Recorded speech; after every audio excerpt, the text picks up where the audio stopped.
wabarakatuh. Apa jawabnya? Waalaikumsalam warahmatullahi wabarakatuh. Apa kabar teman-teman semuanya hari ini? Alhamdulillah, semakin sehat, semakin cerdas, luar biasa. Allahu Akbar. Masih semangat teman-teman hari ini? Masih. Mau dengarkan cerita ibu?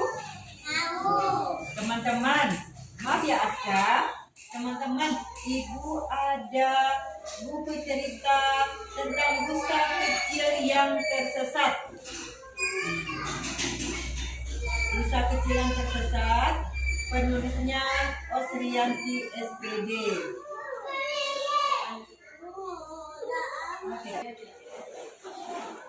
Tadi apa nama judul ceritanya? Rusa kecil yang tersesat. Penulisnya Osriyanti SPD. Editor bahasanya Dr. Delvi Elviza MPD. Teman-teman sudah pernah melihat rusa? Sudah. Di mana teman-teman melihat rusanya? Di kebun binatang. Oke. Di dalam hutan yang sejuk, hiduplah seekor anak rusa bersama anaknya yang bernama Rusi.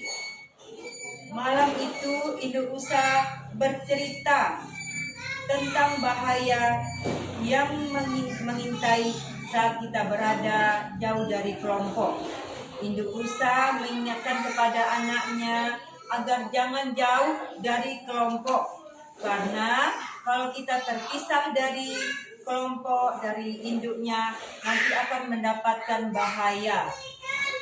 Di pagi hari yang cerah, si rusa kecil sedang berjalan dengan tergesa-gesa bersama ibu dan teman-temannya.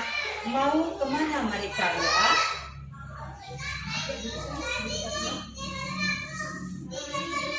Dan ini si rusa pergi berjalan.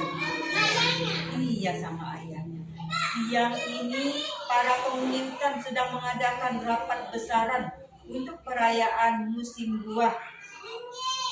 Berbagi tugas mengumpulkan makanan untuk persiapan perayaan tersebut.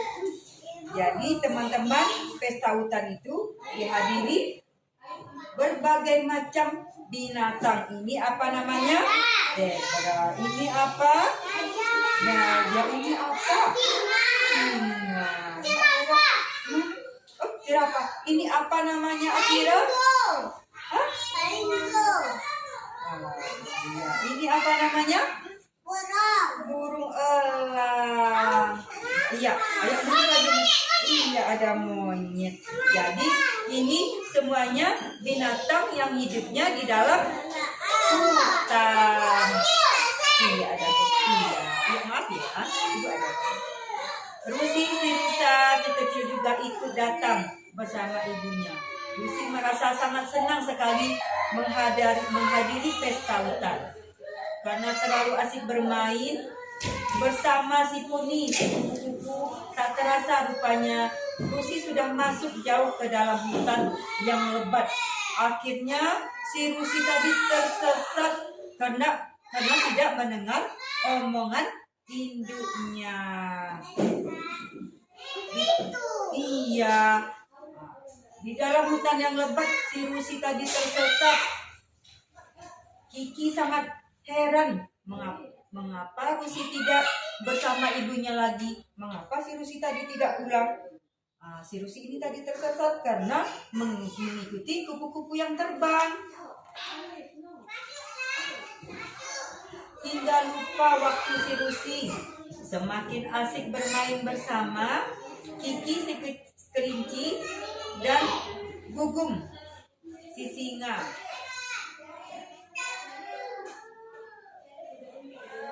Tapi setelah malam datang, si Rusi mulai merasa takut karena dia jauh dari induknya, gak tahu lagi mau jalan mau pulang. Si Rusi menyesal dan dia ingat pesan ibunya, sudah lupa waktu saat bermain. Makanya teman-teman, kalau kita bermain itu kita harus ingat pesan orang tua. Tadi orang tua kita berpesan, kita jangan bermain jauh dari teman-teman, dari kelompok. Lihat si Rusinya kehilangan akal. Kemana dia harus pulang? Rusi menangis dan meminta Sigum untuk mengantarnya pulang. Sigum menenangkan Rusi dan meminta agar Rusi tidak menangis lagi, karena Sigum akan mengantarkan si Rusi pulang. Jadi bagaimana teman-teman akhir ceritanya? Si Rusi akhirnya pulang diantarkan sama Sigum. Sigum ini seekor singa. Bukan seekor singa. Seekor ini apa namanya ya? Oh iya, singa pintar. Jadi teman-teman, akhir ceritanya si Rusi sudah kembali kepada induknya. Nah, teman-teman, akhir ceritanya bisa kita tiduran Mbak. Jadi bagaimana si Rusi tadi? Dia bisa pergi berjalan jauh sendiri karena tidak mendengar apa? Omongan induknya. Jadi teman-teman, kalau mau pergi main, minta izin sama orang tua, ayah bunda. Sudah tuh kita mendengar pesan orang tua kita. Jangan bermain jauh-jauh. Oke? Oke? Mana suaranya? Oke. Iya, alhamdulillah. Teman-teman, sekarang kita akhiri cerita kita ini ya. Besok kita sambung lagi. Assalamualaikum warahmatullahi wabarakatuh. Apa jawabnya? Warahmatullahi wabarakatuh. Ini akan bercerita tentang kata ya, sombong. Pada suatu hari, kata ini berjalan-jalan ke tengah hutan sambil melompat-lompat. Katanya melompat-lompat. Jadi katanya ketemu dengan seekor gajah. Halo kata, apa kabar? Kata ini karena sombong. Kata ini karena sombongnya dia tidak menjawab. Ditegur sama gajah. Dia asik melompat dengan kesombongannya. Akhirnya si gajah ini melihat kata yang sombong ini melompat-lompat tak kemana perginya. Pada suatu saat gajah ini lagi gajah makannya apa? Rumput. Gajah lagi memakan rumput. Kata yang sombong ini dengan tidak sengaja melompat masuk ke dalam rumput. Masuk ke dalam rumput yang dimakan gajah. Akhirnya gajah tersebut hampir mau memakan si kata yang sombong ini. Karena dia sombong, makanya si gajah ini pertama juga kesal karena tidak mau dia menjawab tadi teguran sapaan dari si gajah.